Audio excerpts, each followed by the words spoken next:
tubaniriza mwe n'abalabi. Saawa eno ndi Kaliro district, ekyalo bakiyita Bulumba. Nsisinkanye abantu ab'enjawulo, ab'enzikiriza ez'enjawulo, neffe tukkiriza tuba kimu mu Kristo. Enzimba eno y'enzimba eri eno, enzimba eyaayo, era omuntu awulira emirembe ng'ali mu nju bw'eti, lyo ly'essanyu lyabwe. Kati gwe kyebuuzibwa bw'ate essanyu lyo liriwa? Ye ly'essanyu lye bw'aba ali mu kayumba ke bwe katyo nga kaliko ne sola, era awulira nga waakabi nnyo. So be bantu be tulina abwe batyo nti banjawulo, nti buli w'otambula bw'ogenda e Teso, bw'ogenda e Kalamoja, osangayo abantu ab'enjawulo.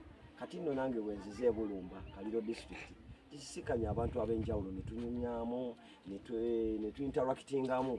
Era olw'eggulo tugenda kudda, ngenda batuusaako, ngenda ku meetinga abaana abafunira embuto mu lockdown, abawala abaazaalira mu muggalo, bonna ngenda basisinkana njogereko nabo, bambuulire bo beetaaga ki, kye basaba gavumenti obayamba, oba kye basaba abantu abanene ba politician oba baani abasobola obayambako.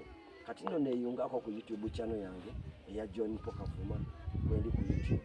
Bye bye.